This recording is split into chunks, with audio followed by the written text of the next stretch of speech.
member of the Nigerian Licensed Ship Chandler Association and a certified management specialist of London Graduate School, London, in the United Kingdom. A certified basic and advanced custodial technician from the Cleaning Management Institute in New York, United States of America, amongst many other accomplishments. Thank you so much for giving us this time, Coach Kelvin. We appreciate the fact that you have taken the time to be here, and we cannot wait to learn from your wealth of knowledge and of experience. This program didn't just happen by itself. It's been made possible by the iLead Global School of Business 365. For those of us who want to do better, you can only do better when you submit yourself to learning. So how much more can you learn? How much more can you learn? You can learn from the experience of others. You need to learn from a framework. And that is what the School of Business 365 offers. They offer us that framework in order to succeed in the line of business. And you can say you're not a business person. Trust me, we all trading in one way or the other. We all trading in one way or the other. We all looking for how to get profit, you know, how to make something more, be more in one way or the other. And if you ask me, I'll tell you that that is business. So technical, can we hear from the Business School 365? Thank you.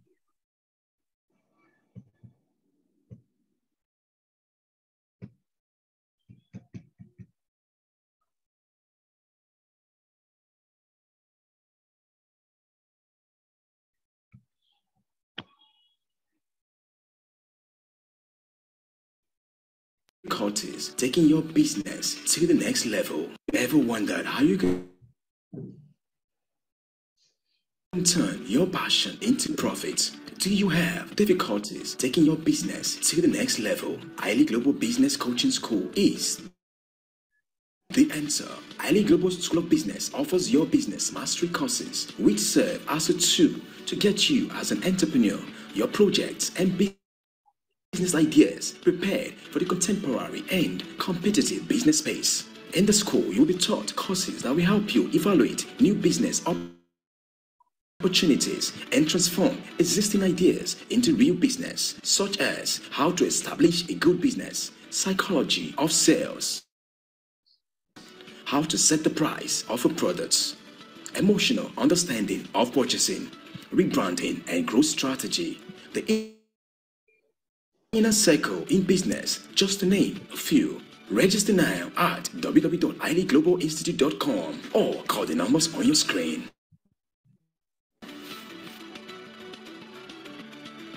iLead Global, adding value to others.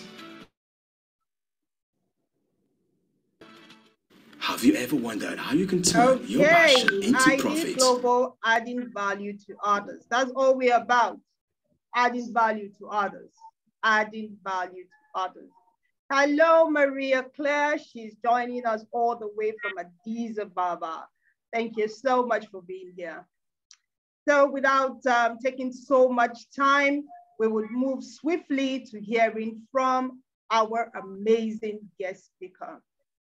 I met Kelvin so many years ago, not so many, but trust me, it's been a while since I met Kelvin, and he's not remained the same. He has progressed and progressed and progressed. There's one way I would describe him. I would describe him as someone who would intentionally give you all the secrets, all the secrets. As a consultant, he will give you all the secrets you need to succeed in that business. As a matter of fact, he would hold your hand to making sure that you succeed in that business. I don't know how kind, I don't know how great a mentor can be other than this. So Kelvin, if you're there and you're ready for us, we all ears and we're waiting to hear.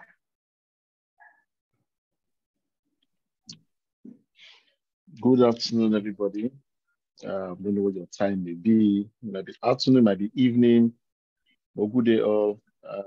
It's a pleasure to be here. I thank you, iLead Global, for the opportunity.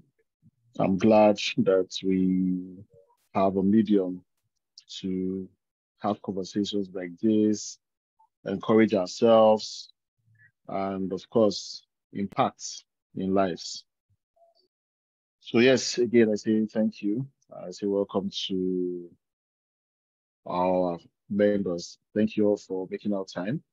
We recognize it's either your rest day or your busy schedule, but we're grateful that either ways you made yourself available. Thank you once again.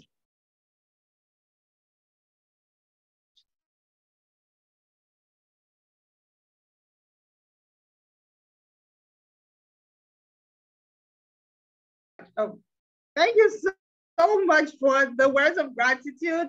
Technical, can we have the slides up so that we can have Coach Kelvin give us the teachings of today, share with us some knowledge.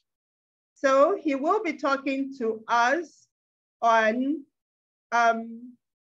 how he best dealt with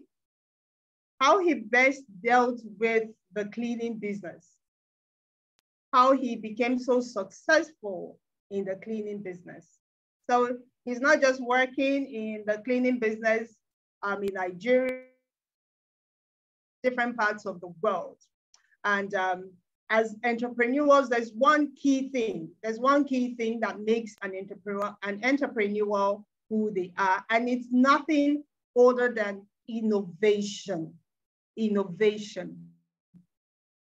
For those of us that have joined from the very, very beginning, you would always hear things like, we had explained what entrepreneur actually means. And we know that the key word there is the innovation. Most of the time when people say entrepreneur, they're always thinking, okay, it's just about the buying and the selling. But the distinctive thing there that takes you out of the crowd or makes you different or makes your business better or makes the nation, the economy, better is how we are able to innovate. How are you able to innovate? And this is something our guest speakers have always talked about. So Coach Kelvin, innovation in the cleaning consulting business. Tell us about it. I will start by saying you cannot disregard the fact that life is about changes. Life is about innovation. Things continually improve. And trust me, you need to adjust to the tide. No matter what business you're doing, there is always room for improvement. The need to continually improve in what you're doing is something that cannot be overemphasized. I would equally say that it's imperative that you adjust to it and make the best of it. Innovation is continual. It's never, it's a continuous process. So you don't want to get involved with something and you become obsolete while at it. So it's imperative that when the new innovations come up, when the new modalities, when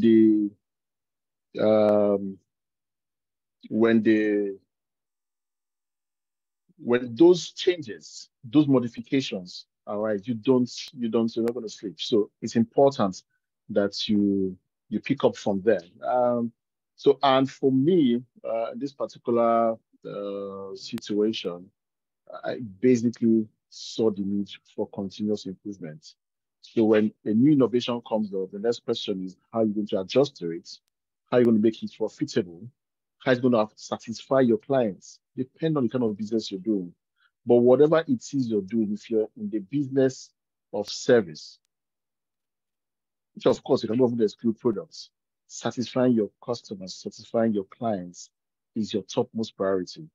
So whatever the new innovation may be, you need to position yourself in a way to show your clients how it will benefit them. And from the business end of it, you look at the prospects of making money out of it, but ultimately satisfying the clients.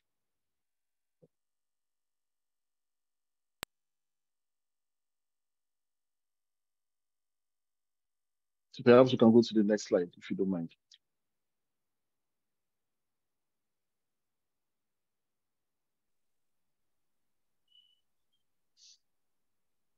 What has been the biggest challenge you faced as an entrepreneur and how did you overcome it?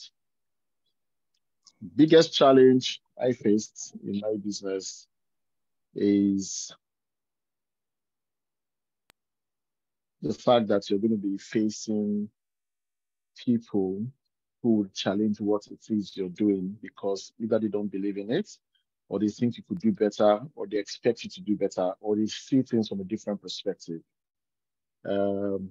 In this particular situation, I was a banker, and in my banking career, which was seemingly a success as it were, the difference was that in my case, I felt I just wanted to do something for myself. I wanted to do something that I could learn, whether even if it's for the next 3 years, but come out and be on my own. I knew I was not going to open a bank.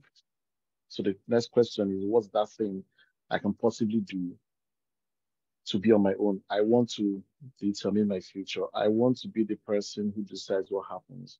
I want to go to work when I want to go to work. I don't want to go to work when you want me to go to work. But if you're my client and I have to serve you, I'll be delighted to do so. But I just did not like the 9 to 5 system. I wanted to control my future and my destiny.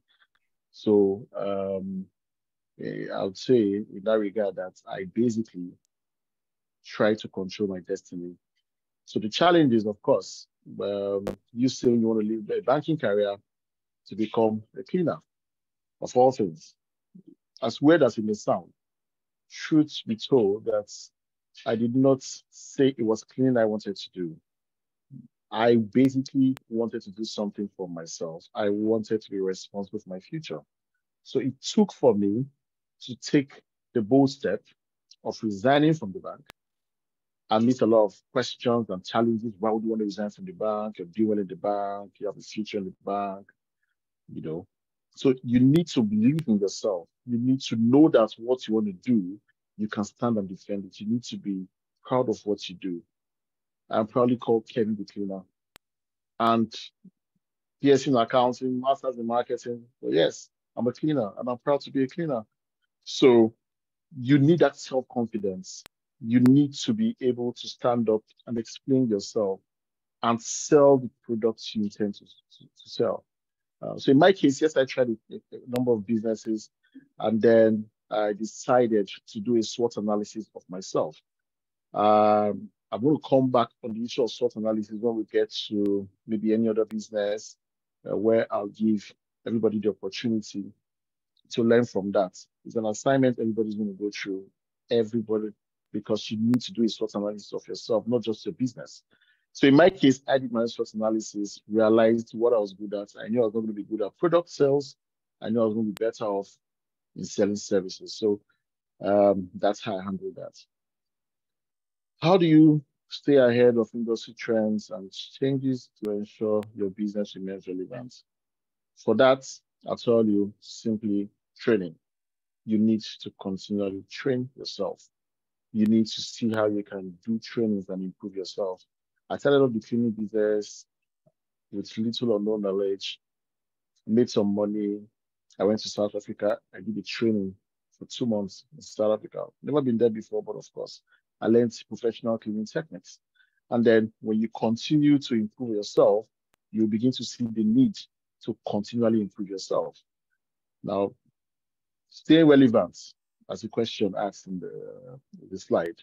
What I did in my case was when I realized everybody was doing training, I needed to distinguish myself. So I went for another training, this time in the US. I did a 6-week course in the US on cleaning consulting.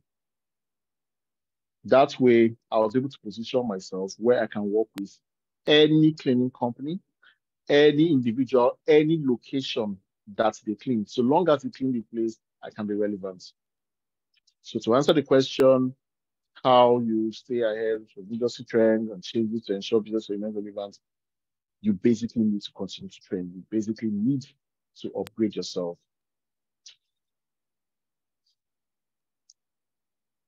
How do you handle setbacks or failures in your business?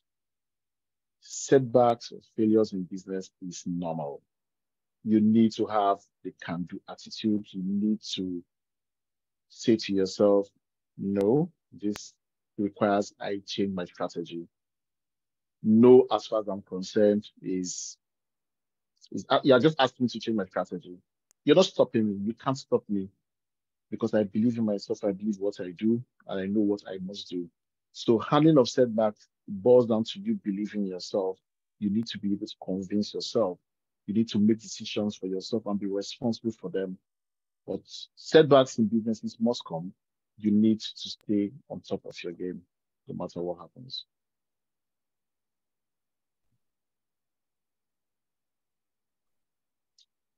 What are ways entrepreneurs can grow in original mindsets?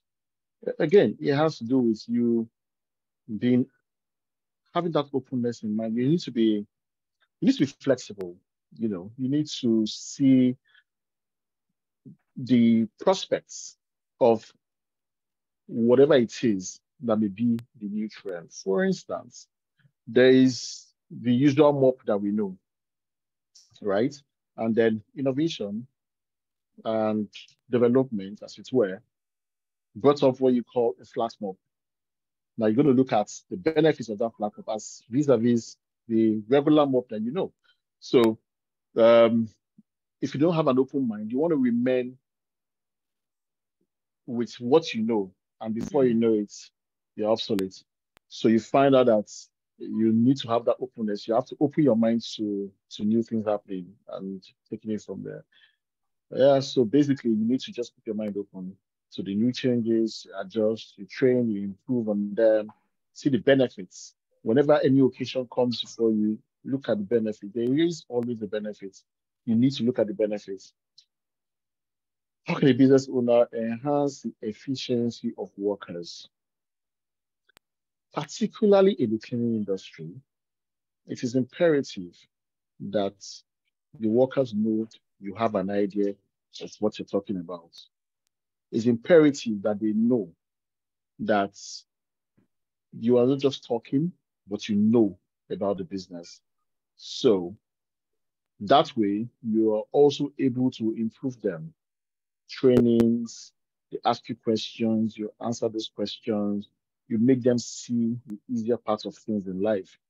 There's this thing that if you know something and you're not able to explain that thing to a 5-year-old child, it means you don't know it.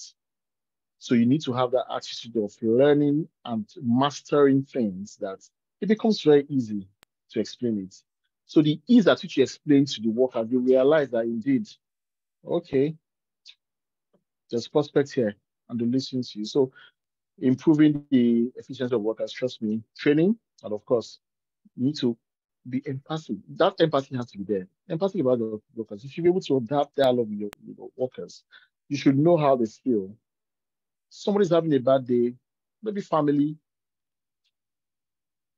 You need to be able to talk out of that kind of situation. If he's not in a good mood, they can't perform. So these are some of the things we need to do to improve on that. What are some limitations that affect the quality of work output? Yeah, not far from what I just talked about. If your workers are not happy, your business will not be happy. Trust me. In the service industry, if you have unhappy workers, the business suffers. So you need to ensure that you get your workers the right frame of mind. You need to ensure that the work environment is conducive for them. Your workers don't come to you and complain about something and you ignore it. Find out how you can work around it and ensure that at the end of the day, they're still going to give you the best of their performances. So you can have the next slide, please. Okay, how has customer satisfaction changed for business owners in recent times? Simply put, when you have satisfied customers, those satisfied customers will give you referrals. And that referral is what you need to grow. You cannot do adverts in every country. You cannot do all the big boards and all the flyers and everything everywhere. So get your customer satisfied. Your customer is so impressed and he refers you somewhere else. I think that takes care of that referral, simply put. Referral gives you, so satisfied customers give you referrals. So ensure you satisfy your customers. That way they give you referrals.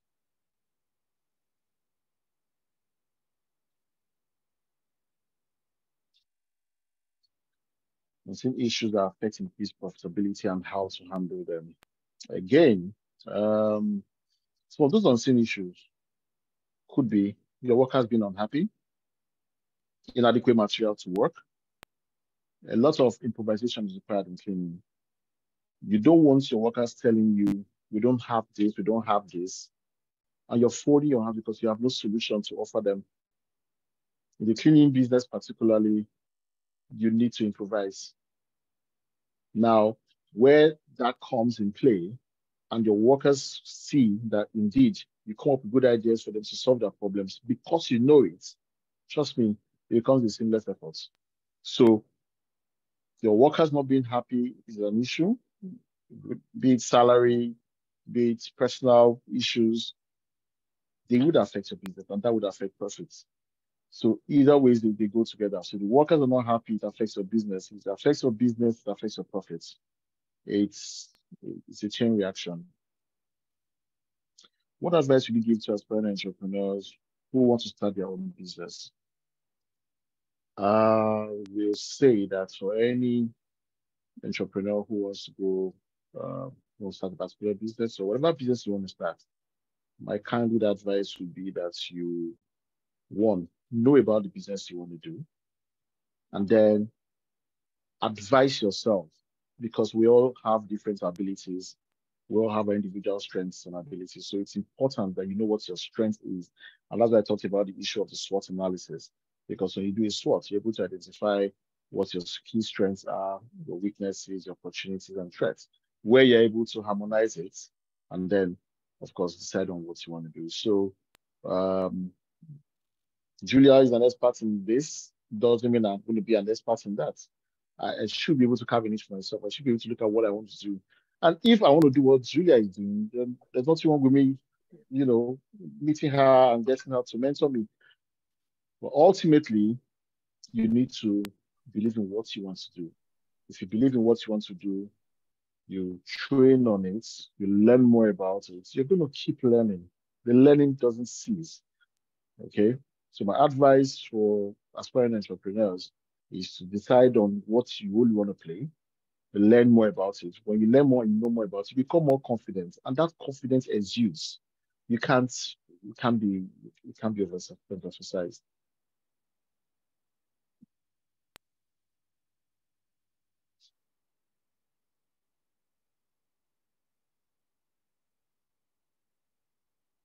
Okay, so at this point, I first say thank you for the time. Thank you for giving me the opportunity to speak, and I'm here to entertain questions from any aspects. I'm a consulting specialist.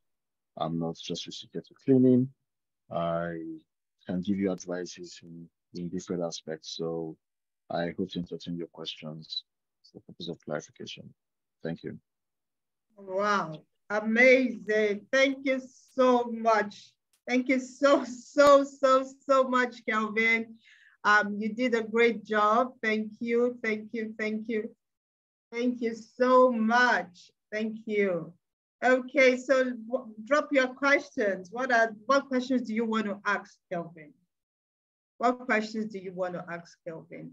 I think I have a question I would like to ask Yeah, I heard you mention the fact that you have to make your workers happy. Okay, so what happens when you just got a new staff, and then they come in with all this baggage, lots of baggage, and you've not even hit the surface. They even scratch the surface with this particular staff. So how do you handle it? How do you handle it? Basically, um, before you engage anybody, you naturally would have an interview with the person. You would have a chat with the person, and there could be cases where perhaps a week into the job, the person has problems, challenges, personal problems, whatever it may be, broken relationship, accommodation issues, financial challenges here and there. But ultimately, you need to be able to sit that person down and have a discussion where they begin to look at the person's challenges and see those you can work with, those you can manage, and then begin to give advices from there. Some may be experiences you must have had, some may be things you can actually handle. My problem could be $2, and $2 is not your problem, but it's a big problem for me.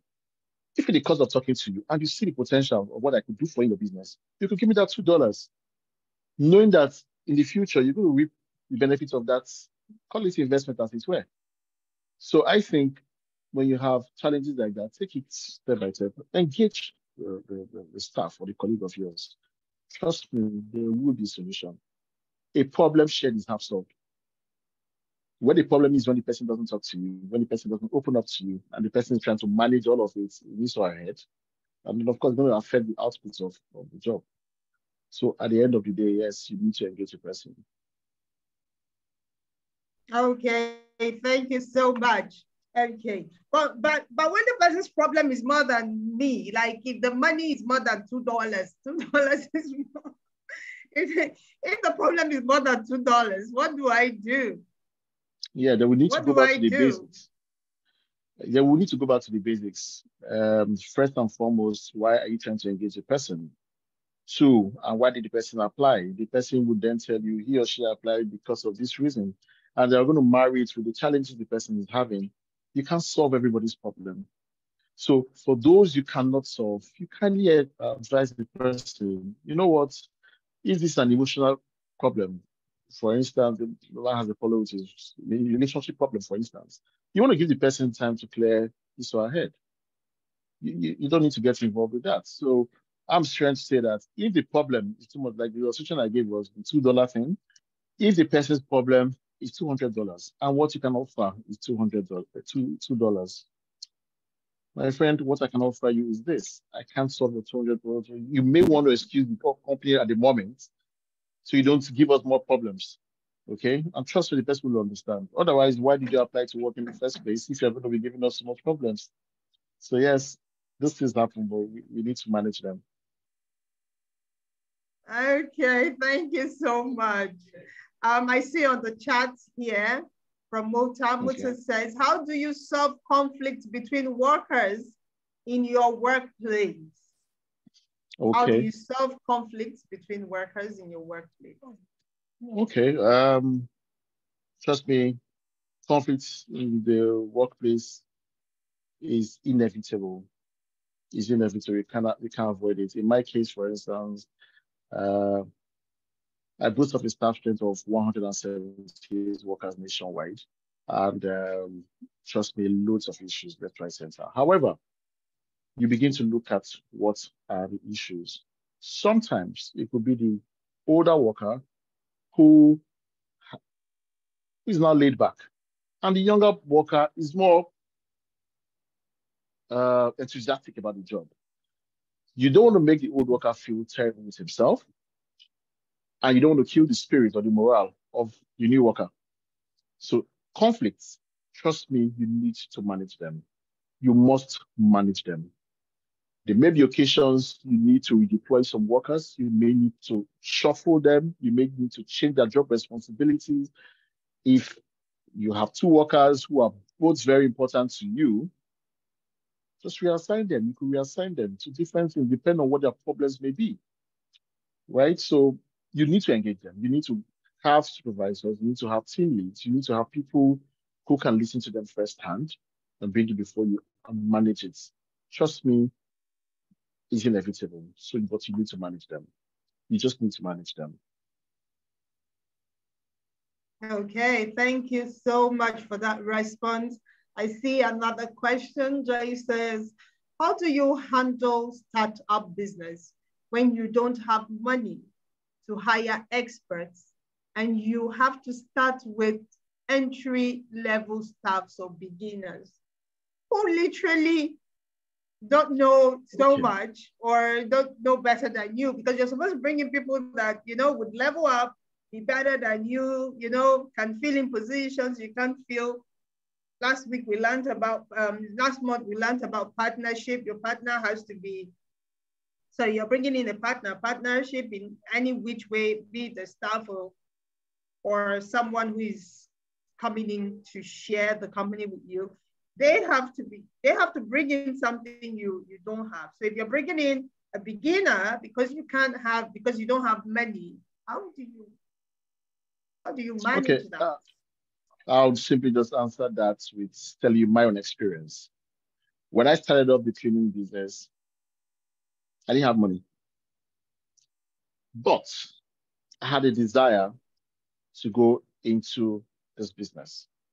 And then I said to myself, I don't have the resources to go do training anywhere, but because I knew I wanted to go into cleaning, so I started learning more about cleaning. I started finding out what is required to clean. And I got the basics: mop, sweeper, car, you know, I knew other things I needed, the trash can, this, that. And then I knew I couldn't do it alone.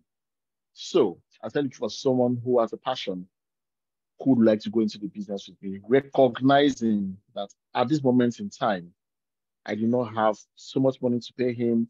I am just starting off and I'm willing to share. And I got one good person. And he said to me he was willing to, he likes the vision. He feels cleaning is practical thing. So it's something to start off. And that's how it progressed. So I think you need to be honest to your workers. As much as you may brand yourself and look all very expensive, it's imperative that you're honest with your workers. So when you're honest with your workers, trust me, they'll appreciate your honesty and they'll work with you. Those who want to work with you, because for some, they just want to make money. They just want to be engaged with the company and work. So you need to actually get the right hands in that regard. There's really no two ways about it. If I want to work with you, I like what you're doing. I like the project, the goal, the objective. It makes sense to me. And I key into it. The next thing I want to know is, oh yeah, of course I need to be able to make money out of it. And you're telling me, hey Kevin, I don't have so much. This is what I want to do. I could get there. Whereas at the moment, I know you must spend money on the transportation and all that basics. I can afford to take care of the transportation. I can afford to take care of this. You tell me what you can afford to do. And reassure me that when things improve, I'll see it improve. In my case, I got the first person and I said, okay, you know what? So I started cleaning for free because we were learning the job. So I had workers who didn't mind. So I started with one who didn't mind learning this business with me. And I got one or two other guys who were working in some car wash offices and they felt, okay, it's still wash, let's give it a try. And that's how it started. So by the time I started working for people to practice and learn the job myself, before you know it, I then had people who would appreciate me. Oh, guy, you've done a fantastic job. Take this. And I was so transparent that my workers knew what I was doing. They knew what I would earn. And to buy them, really, I was a very straightforward person. You pay me $10, I tell my workers what I was paid was $10. And they saw we were paid $10. And I was okay. Now we have to buy this, we have to buy this rag, this mop stick, this, that, and we take that money out. The rest of it as profit, we share equally. I never did boss. I was very honest with my workers. And by the time the business started growing, of course, you need to show appreciation to those people. By the time I started getting a few um, businesses that were on the retainership basis, where you could say, okay, I'm getting X amount at the end of the month, I'm getting X amount at the end of this job, X amount at the end of next week. You can now begin to reward those people who started off with you, recognizing that you didn't have the resources, but they stood there. So yes, it can be handled. So just be honest with your workers. When you're honest with your workers, they know you're honest with them and they see it. They'll believe in you and they'll continue to do that with you. Okay, thank you so much. That's very insightful. Being honest to your partners, your business partner, honest to your workers. And I can testify to that, that it actually works. It actually works when you're open and truthful. And those who want to come with you would come with you. I also love the fact that you have acknowledged the fact that it's not about having all the money to begin. No. Either in giving or in receiving, right? You have to just begin. You just have to begin, put yourself out there so that people can see what you have. Okay, nice. So I think we have time for one last question. I see on the chat. Paul says, how do you increase brand trust and increase sales or conversion for a new brand that is still new in the industry? Wow. Okay. So this is some entrepreneur who has come up with this new idea or has this new idea to sell. How do they go about it? If I understand the question. Yeah, I think the question is something we talked about earlier, and I'm just going to recap it. One, your workers or the products you're selling. You need to ensure that you're providing the appropriate service or satisfaction to your clients. If you have the appropriate satisfaction to your client, be it service, be it products, that customer would refer you. That customer will give you more businesses. I have a master's in marketing, and I'll tell you, the best form of marketing is referral. So, do your good job. Be honest with your workers, and so long as you satisfy, it has a ripple effect. So ensure you satisfy your clients. If you're selling products, for example, and then you sell this iPhone to your customer, and the customer says, well, there are certain features I want, and you sell only Apple products, what happens? You don't just turn away that customer. If you know somebody else, or maybe I know a Julia who deals on Android phones, and I probably know those features exist in those Android phones, it's my responsibility to reach out to Julia to say, oh, sorry, I have a client who like this, okay? And let the clients buy from Julia. Now, what happens because of that recommendation you've made to that client, the client knows you want to satisfy him. He's grateful for it. And next time, he's going to come back to you. If he's not going to go to Julia to buy, he will come to you to say, oh, well, I trust and I know you because you're able to do something for him. But if you turn your back on him and say, well, all I have is Apple products, I'm sorry, I can't help you. The client feels, oh, really? Okay. He goes somewhere else. Because how you handle your customers, how you talk to them, how you treat them, how you make them feel is imperative. You can't be overemphasized. So again, to summarize that question, I would say that your products, whatever business you're doing, be good at it. Have at the back of your mind that your customers are kings, that's why you're in business. Make sure they're happy. As long as your customers are happy, they will always come back to you. And of course, that means profits, one way or the other. Thank you so much. Thank you so much, Coach Kevin. That was wonderful. We still have some questions. We still have questions in the chat. We take one question and then we go into close the first session. Okay. Yeah, we're gonna take one more question. There was one interesting question. You just said something wonderful, Coach Gavin, wonderful about how to make your brand grow. It's like trust, to build a kind of close relationship with your clients, how you make your clients feel. We're talking about honesty and honesty in business as a boss, for example, how to handle the staff. I want you to explain this honesty issue. What do you put in honesty?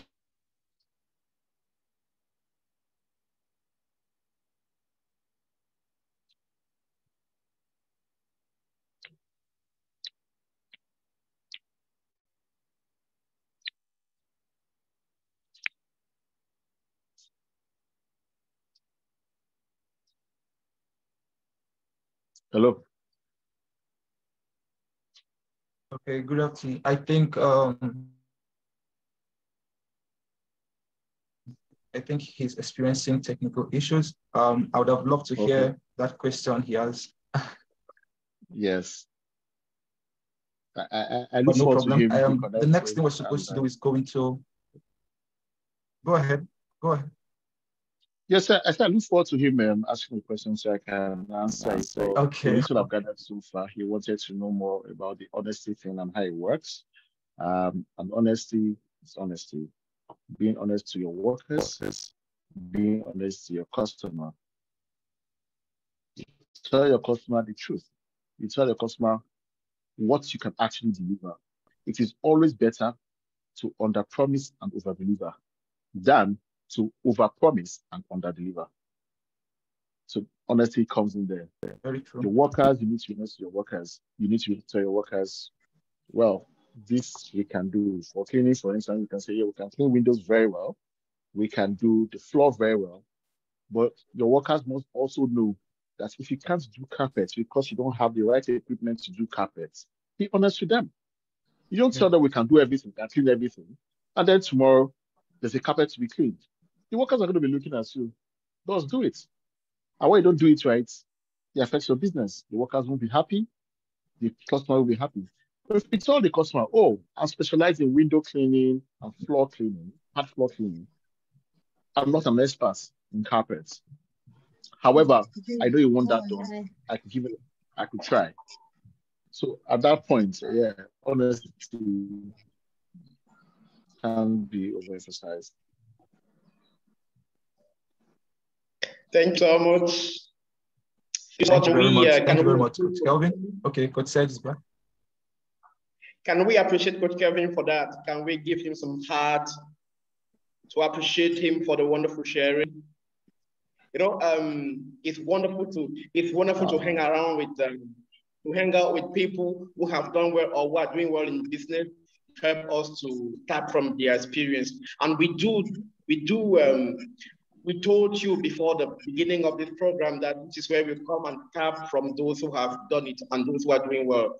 It's always good to discuss, to have this discussion. It's not because we're not doing well, it's because we have to exchange experience, to exchange experience, to know what is making other people to be the way they are. I can't know everything, you can know everything. As a business person, I can't know everything, you can know everything. But when we're caught in a session like this, we change our experience, we learn each from one another. It's always wonderful. That was that's the aim of the program, and we were so happy to have you here, Kevin. You are staying with us because we still have a long way to go. Thank you. You came back.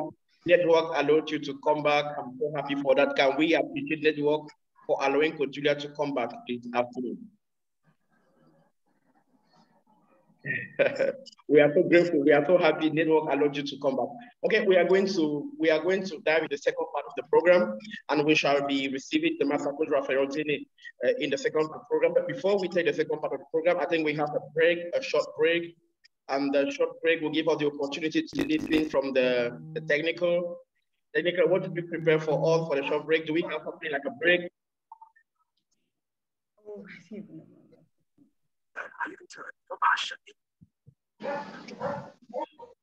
Oh, okay. Before we give the floor to the technical to set up something, let us appreciate Network for giving the opportunity to Kidia to come back. Thank you, Network, for allowing her to come back. Oh my God! Seriously, yes. We should be grateful to Network because Network is the only one that has the power to kick anyone or bring anyone back. Yeah, thank you so much. It's time to take a break. We'll just take coffee or water. We'll be right back.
Yes, we are back. It's so funny to see all of that.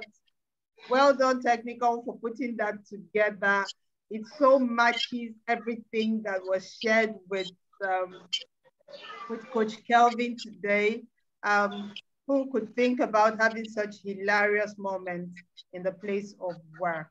Thank you so much, Technical. Thank you so much, Coach Kelvin, for giving us so much. We truly do appreciate the time and the efforts.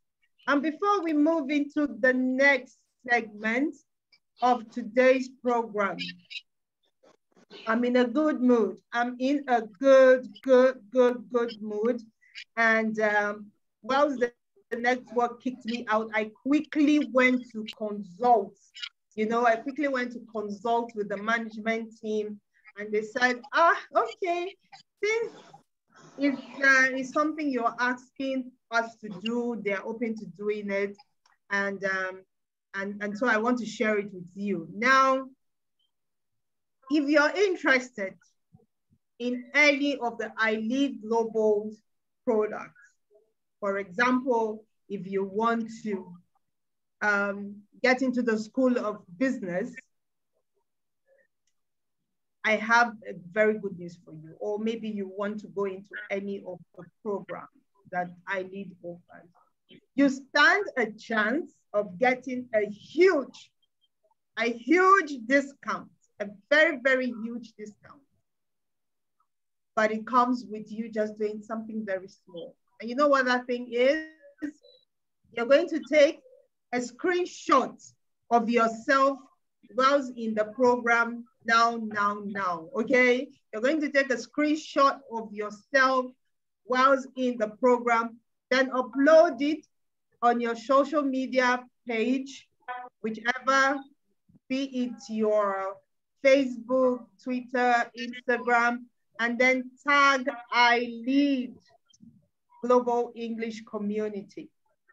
Okay, I think we have our social media handle somewhere in the chat. You can copy it. You can tag us. You can tag us hashtag. Sorry, you can use the hashtag iLead Global English Community, or you can tag us so that we can see what you've done. Okay, so when you do that today, you stand a chance of getting a huge discount. So when you do that, just hit us up and I would let you know how much discount you stand a chance of getting. How about that? Wonderful. Yeah, so if you didn't hear me well, I will say it again. Take a screenshot of yourself whilst in the program and then upload it up in your on your social media page and tag us, or use the hashtag iLead Global English Community. iLead Global English Community. You can do this on Facebook, you can do this on Twitter, you can do this on Instagram, so that we get to see that you have done this. And guess what? You have your discounts.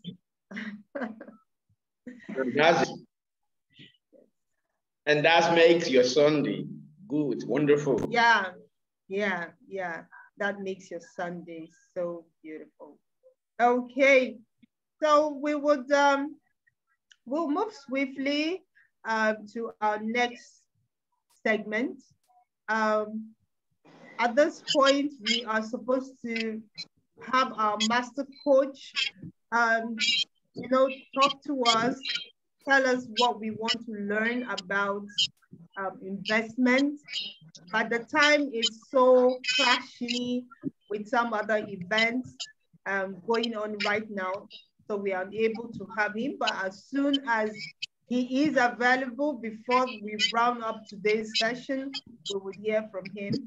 But meanwhile, we would jump off and move to something very interesting.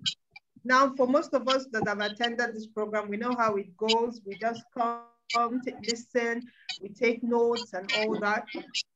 But it's going to take a bit of a different dimension now. What's going to happen now is that we are going to go into a breakout room.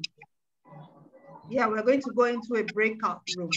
And in this breakout room, we have the opportunity to ask questions, to share what we have learned, to talk about how we are going to implement what we have learned. We don't want you to go off and forget about what you've learned today. We want to see that you have really learned and that you are going to implement. But before then, I'm so much in a good mood that I want to give somebody something. I want to give somebody something. But it's not going to happen like that. You just have to do something for me. And I want to see the answers in the chat, but I'm going to ask a question. Okay, so as a business person, as an entrepreneur, as someone who wants to go into investments, you want to put money somewhere so that you can get some profits in the future, right? What would you do or how would you prepare yourself? I think that's a better way to put it. How would you prepare yourself? Or how would you react? I think that's the best way to ask that question. How would you react when your business goes bad? How would you react when your business goes bad? As an entrepreneur, how would you react when your business goes bad? The time is ticking, tick tock, tick tock.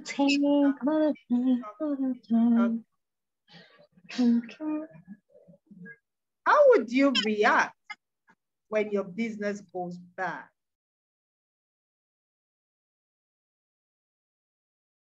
How would you react when your business goes bad? Okay, time is up. I don't see any answer.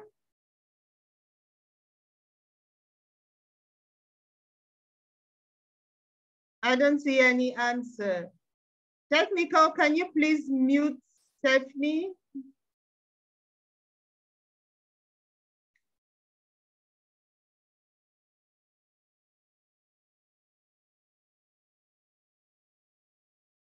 There's no answer. Okay, that means I have to go away with what I have. Okay, I see something. I see I will feel bad, discouraged. First, you need emotional intelligence to handle the problem and take necessary measures. Okay, nice. Okay, I think I will have to give it to Paul. Just half. Paul, you just get half of that thing. You're not getting everything. You're getting half. Thank you so much, Paul. For those of us who have listened to the teachings of Master Coach Raphael, you would know that when you are in business, you don't put all your eggs in one basket, do you? You don't do that. You have to do what? You have to diversify. You have to diversify. We have Apple as a very good example. When Apple started producing their phones, they went into doing what? iPods, right? They had the iPods.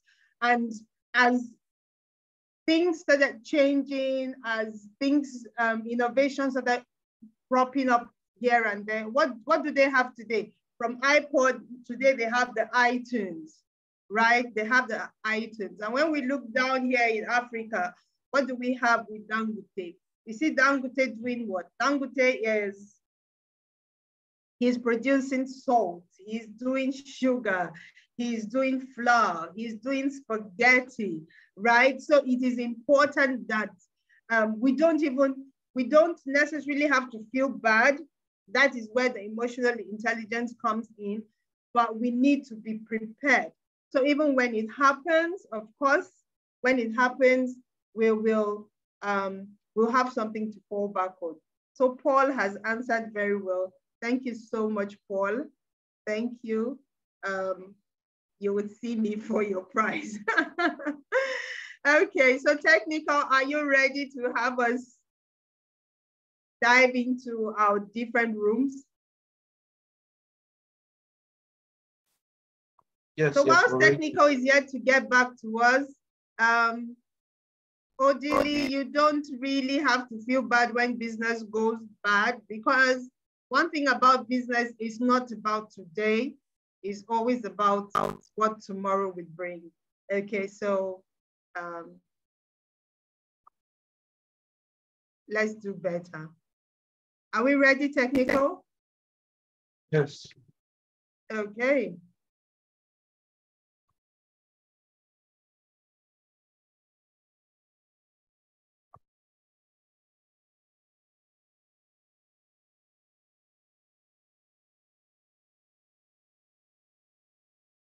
Okay, so just press the button you see on your screen to join a room.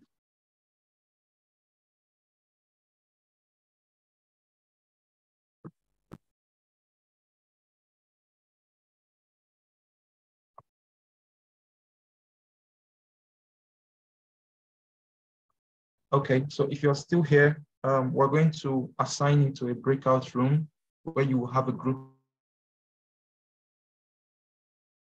discussion with the people that are there. So I'll be doing the assigning manually. So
hello, Beatrice, can you hear me?